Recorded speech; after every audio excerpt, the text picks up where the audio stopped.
सत्संग करिवो किछि रहिबोनी तुम पाखरे सब निर्मल होइकी पळेबो सतरे सतरे बा निजको घृणा लागियो से सब ग्रहण करिया पई सत्संग एते शक्ति हरि भजन करबा आरंभ करो सत्संग कले जणे हरि भजिब आ हरि भजन कले तार सब दुर्गुण चली जिवो आपण रखि परिबे नाही दुर्गुण को रखिले सत्संग रे रहि परिबे नाही। आमे उदाहरण दो गोटे घरे जदि 5 जन भद्र लोक बसिक आलोचना करूछंती गोटे पेली की गोटे मदुआटा को जदि पुरे से भितर से मदुआ बसियो कि सेठी एबाटे बसि सेबाटे बाहरी पळो कारण ता जागा नुह सेटा आइ बसियो कि भागवत पढुते 5 जन गोटे घरे गोटे मदुआ पसियो ता भितर से रहिबो सेठी ए अभाग्या जाय कहि पळो आ 5 जन मदुआ मद खाउते गोटे भद्र लोक पुरे से भितर से रहिबो कि किए कोठे रहि परिबे नाही से ता जो संगरे से रहिबो। आपण जदि सत्संग को आसे बारंबार ताहले आपण कोनोसी बदभ्यास रखि परिबे नहीं जदि रखिबे सत्संग रही पारिबे नहीं। हाँ सेथाई भज हुरे मन श्रीनंद नंदन अभय चरणार बिंदरे दुर्लभ मानव जन्म सत्संगे तर हुए भव सिंधुरे ए भव सिंधुर आमे उद्धार पाइबा आको कहे सिंधु सिंधु माने सागर ए जगतटा होची गोटे सागर भलिया एठी केड़ा बड़ पहराली हेले मध्य कात पाइबोनी आज्ञा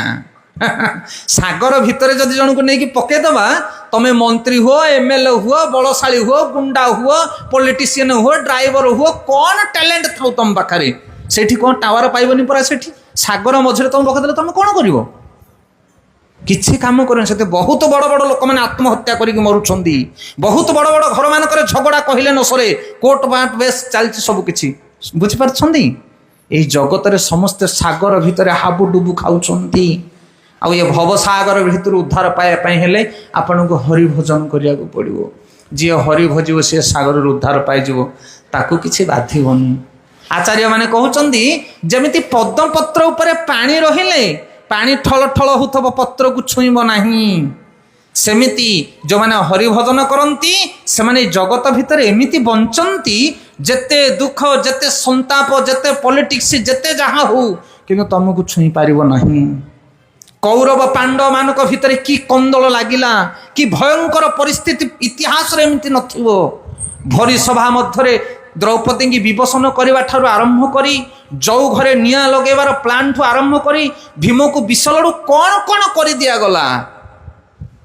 किंतु युधिष्ठिर महाराज हृदय